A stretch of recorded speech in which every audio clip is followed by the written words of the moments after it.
Okay, so I'm recording. Hello, assalamu alaikum everybody. My name is Kalsoom Lakhani and I am the founder and CEO of Invest to Innovate. You might have tuned into our first video.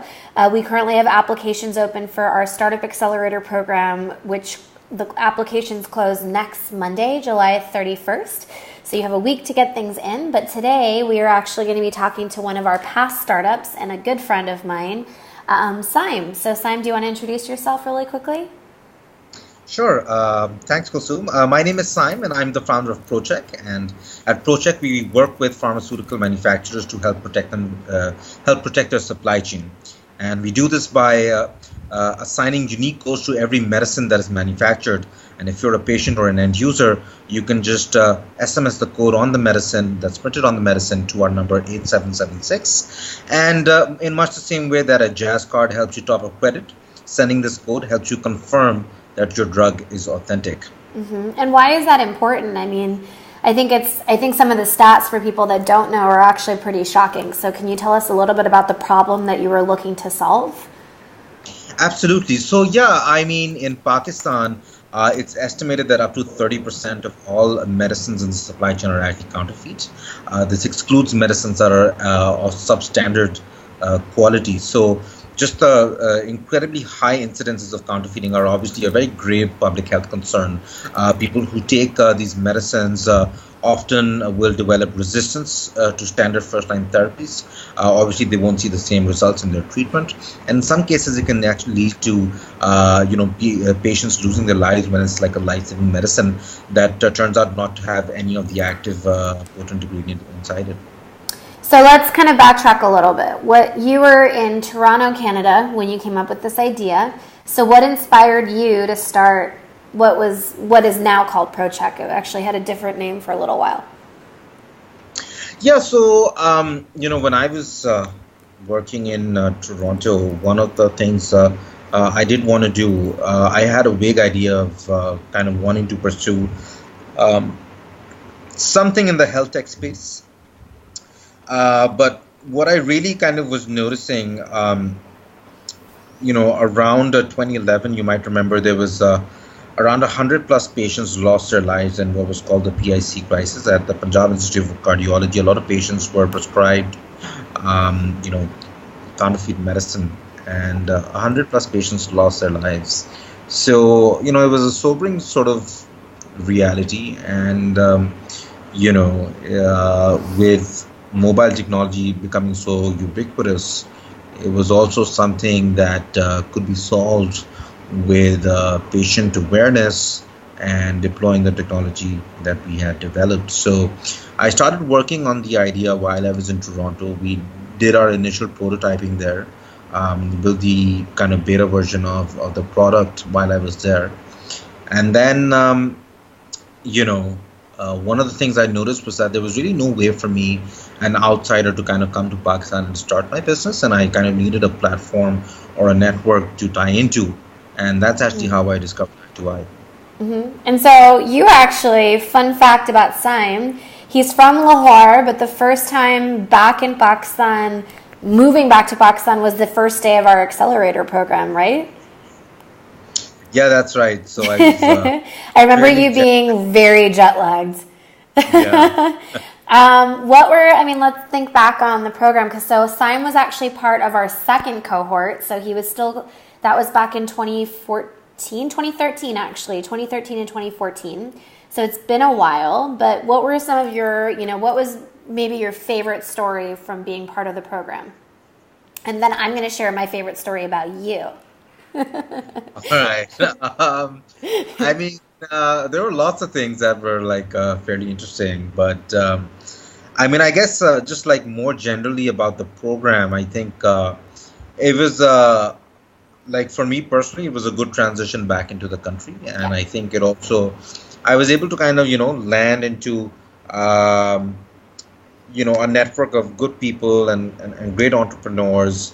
And so it was great. Like, some of my closest friends are, from the Accelerator program, right? And a lot of the people that I know within the entrepreneurial community in Pakistan are also from here. So certainly you guys do a good job with selecting people for the cohorts. Mm-hmm. So I think that's something that, just overall, as part of my story, I think i2i plays an important role because, in terms of my transition coming back, it's very helpful for me. Yeah. So I'm going to tell 2 quick stories about you. The first one is actually a funny story. That's my favorite Saim story from our program. So for people that join the program, we do kind of become this little family, but I'm kind of a tough love kind of mom. But I remember this moment of feeling like these were all my kids was the day of our investor demo day, which is the last day of the program. And Saim was very, very hangry, which is a hungry, angry. And he was very upset that he hadn't been fed yet before his demo day. So we got him, we were panicking, we got pizza in, and then Saim's reaction to the pizza coming in was, I can't believe that you brought pizza so close to the demo day. How am I supposed to eat and then be able to speak? And I remember just being like, oh my gosh, diva. It was like the Snickers commercial of like, hand someone a Snickers because they're being a diva, which is a very famous US commercial. But it was really my favorite moment because we laughed about it later, but at the time I really thought I was going to kill you. And you probably wanted to kill me too because you were just really hungry and you needed to perform under a lot of stress. But my other favorite story, and this to me is actually in service to what an awesome founder I think you are, and it's something that I tell people all the time when it talks about, were you blushing when I told that first story? Or are you just red? No, I think I'm just red. So anyway, so the second story, and I love telling this story to people especially when you were raising investment and I was talking to people about you, about, the kind of founder you are. Not only did you leave a well-paying job to move back to Pakistan to do this, but I think it was like 2 weeks into 2 weeks or a couple weeks into your time being back in Pakistan that you got into a pretty bad car accident. You were basically on a cane and like hobbling around for months, but it wiped out. Sorry, I don't know if this is okay for me to say, but I actually think to me this honors like I think how much determination and grit you have. So I'm really proud of you for this. And it wiped out a lot of savings that you had, right? Was when you moved back to the country with this money that you had, you're like, I'm going to start this business, and then shit happens, and that happened to you. And I think to me, what was amazing was just kind of seeing how you kind of picked yourself up. And those are moments that people quit, right? And you didn't. And I think you've had a lot of moments like that in the cycle of ProCheck. And so I wanted you to talk a little bit about, some of the hardships in building this company. Did you like my little segue of me telling you how awesome you are and then being like, now tell us more? Yeah, sure. So this is also an interesting segue into the story that I forgot to mention. So the day that I had an accident, actually, so I just I think probably damaged a couple of ribs, injured my leg, tore a ligament, had injuries all over. The car I was in was destroyed. And I remember there was and I think my phone got stolen too. And so there was while I was unconscious after the accident, and so some good Samaritan came and stole your phone. And then I remember there was a message or an email from Kalsoom being like, we were supposed to have a session today. Where are you? And I was like, I had a bit of an accident. And she was like, well, you could have just picked yourself up and kind of come in. And I was like, all right, I'll come in tomorrow morning. And I don't think Kalsoom realized the extent of it. She thought it was, just a minor, maybe someone hit my side mirror. And then the next day when she kind of saw me, I was like, I had band-aids and a cane. She was like, oh. I felt so bad. Never mind. I'm sorry about what I said. I felt so bad. Yeah, I felt like such an ass. I was like, oops, sorry. You had a real accident. But let's segue that into some of the other. You've faced a lot of challenges and continue to, right? We all do as entrepreneurs, but I wanted to talk a little bit about that because we so rarely talk about that when we talk about entrepreneurs. Yeah, I think, the biggest challenge really is psychological, right? You'll always be short of resources. And I think as you increase in size and scale, the problems never get smaller. They just get larger in scope, right? So when you're a one-person operation, you are just responsible for yourself. when you're a 10-person operation, you're responsible for yourself. And, if you're a one-person operation and you can't make payroll, it means you don't pay yourself. Mm-hmm. And if you have 10 people and one of them has a couple of kids who go to school and has, I don't know, maybe a third child on the way or something like that, you better make payroll, right? And a lot of startups will have those challenges. So I think, every entrepreneur will face those problems, and I'd say maybe even more than that, maybe the psychological part is really the essential part of being an entrepreneur, is just like not being dazed by the problems that you're faced with. And I think, if you can kind of compartmentalize the stresses of the job and still kind of like function somewhat normally, that's the composure that's required to succeed. This is not about being the best at one particular function. You're the jack of all trades, and you're really your job is to be the sponge that kind of absorbs all the pressure on behalf of your team, on behalf of your investors, on behalf of all of your supporters and your clients, right? So you'll always be fighting fires, and I think having that mental resilience and the stamina is really, I think, perhaps the most important quality to have, because there are no overnight successes. It's generally, a 5 to 7 year slog. And so, 95% of the time it sucks, in the sense that like it is very difficult on a day-to-day basis. But when you look back at it on a 1, 2, 3 year scale, you realize how much you grow and how much your company grows as well. Mm-hmm. So let's talk about that growth. You guys went from, literally being a startup back in 2013 when you moved back to Pakistan, and now you guys have signed pretty big deals with pharma companies. And so let's talk about that. What is the impact right now of what ProCheck is doing? Yeah, so we're on track to kind of do almost 1.5 million units of different medicines and products that go into the market each month, that have unique codes printed on them. We also expect to hopefully triple that amount by the end of this year. Mm-hmm. So we are in the midst of a growth spurt. Mm-hmm. So I think we've kind of, the way it was for us, it took us a year and a half to close our first deal. Mm-hmm. And then another 6 months after that to close our second deal.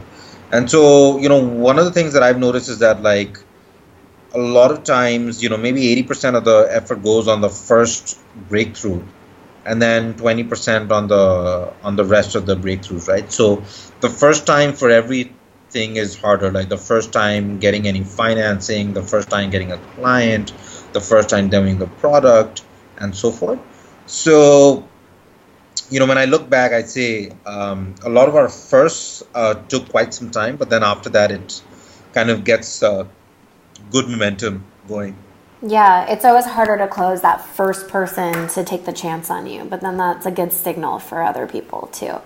So for you, you also recently announced that you raised your seed funding round. And it's from, a newer player in the market, but one that's been making a couple of deals. Sarmayacar, which has invested in Patari so far. They've, there's a few other deals that are in the market right now for them. They decided to invest in you. So I feel like, it was a big step for you to decide to raise investment and choose these investors. Can you talk a little bit about the positives and negatives of raising investment, as well as what made you decide on this particular syndicate? Yeah, definitely. So I think we'd hit the kind of point where we had enough traction and enough metrics and required the capital. Like, we're kind of past the stage now where we're kind of like experimenting with the product. We're in the stage where we're trying to scale our operations and just add more users to the mix. So that means that we required an injection of capital. Mm-hmm. That having been said, I just we had very strong interest pretty much since the beginning, actually, in terms of having options to raise capital. Yeah. I remember even when we had $0 in revenue, we had a few options. But we had never really had like good local options. So it was either people from abroad who wouldn't know about the Pakistani market, and so that was a risk for both parties. And within Pakistan, I just felt that there wasn't a lot of investor maturity. Like I came across 3 or 4 deals where, we basically didn't pursue it past, the second meeting because just the mindsets didn't align. So what we really required was like an early stage investor who understood the Pakistani market, but also had, a sophisticated kind of mindset where they could understand what it takes to play in the early sort of seed stage market. And so that took a few tries. We went through, I'd say, around 5 to 6 investors. And I've had the first 2, 3 fantastic calls with everyone. And in pretty much all the cases, we ended up not following through because it didn't seem like the right fit. I'd also heard a few, shall we say, less stellar stories about, the early stage market and the kind of control that local investors like to exert. So I kind of got fortunate in that a new syndicate popped up around the time that we were also exploring our, initial capital injection. So, with Sarmayacar and Rabil, it was really a series of conversations. And then I think our second meeting in person, we actually, we shook hands. And I think the good thing was there was a lot of mutual sort of trust and faith. I think I took their approach and I had faith in their ability as investors to contribute positively. And presumably they also had faith and trust in my ability to execute. What do you think are some of the major mistakes that startups make when they're looking for investment right now? And what would be some words of advice that you would give people? I think so. One of the things is if you're getting into a business that where you're looking for venture capital or angel investment, bear in mind that these are people who are taking very large risks and they fully expect a majority of their bets to fail probably, but then they're also looking for home runs in terms of their returns. So you really got to demonstrate that you have the vision and the ambition to execute on the vision to really execute on a very ambitious project, right? One that can kind of give them the returns that they're looking for. And so what that means is that in addition to a product, which is what most companies are demonstrating, you also got to demonstrate, a sound business model and ability to grow that business rapidly. And lastly, some sort of enduring barrier to entry or some way to prevent people replicating your business so that you can maintain the sort of margins and returns that will make a lot of investors happy. So, and we have a copycat market, right? So we have a lot of people that can come in easily and be a competitor. So being able to show what your competitive advantage is or your unique selling proposition, I think is really important. For you, so the question that I have, looking forward for ProCheck, obviously, there's still always challenges on a daily basis. I can speak to that on a personal level all the time. But what does success look like for you? What does success look like for us? I think success is really the completion or the fruition of the mission. So for us, it's been about ensuring access to authentic and affordable medicine for patients in the developing world. I think once that's achieved, that's what success looks like. Awesome. And so just kind of as a last question, since we're getting over time, but it's been cool because I don't think you do a lot of these interviews or talks and stuff. So it's good for people to know that Saim Siddiqui is doing some cool stuff. But beyond that, because I've been really proud of your progress, but I've just been for you to be able to demonstrate to other people, what is your relationship with us, with me, with i2i look like since the program, right? So obviously you were in the program a while ago. You and I still have a friendship, but what does that relationship look like in terms of how our alumni basically engage, or you specifically, I guess? Yeah, so I guess the good thing has been that I found the i2i network and the I guess, the work that i2i has done. I found that to be something that's impactful and something that comes from a good place. And so, in that sense, it's something where I've actually gotten a lot of help post Accelerator from i2i, and I've also been happy to contribute in whatever small way I can. I've on and off kind of spoken to one of the other i2i companies in health tech. I've tried to help and kind of guide where I can. So really, I mean, I'm just kind of in my own way try to be a cheerleader wherever I can and help wherever way I can. And I think I'd say it's probably been something that's been mutual, right? Like I've also post Accelerator, like kind of always reached out for counsel and advice, and I've always been good. Always available on WhatsApp for emotional advice, right, Saim? Vice versa. Right. Or Google Hands. Or Google. We had a lot of technical issues trying to figure out how to do this today too, but thanks for being patient. Any last words, any last piece of advice for people that are applying to the program, people that are startups that are out there, anything?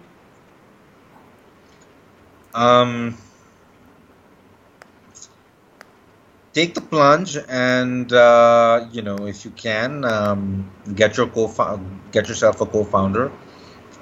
Try to figure out do it for like the 5-year plan and not the 4-month accelerator plan. Oh yeah, totally. The 5-year plan will help you through the 4 months more than anything else. So have like a long-term plan or a long-term vision. Plans can change, but a longer-term vision can always be immensely helpful.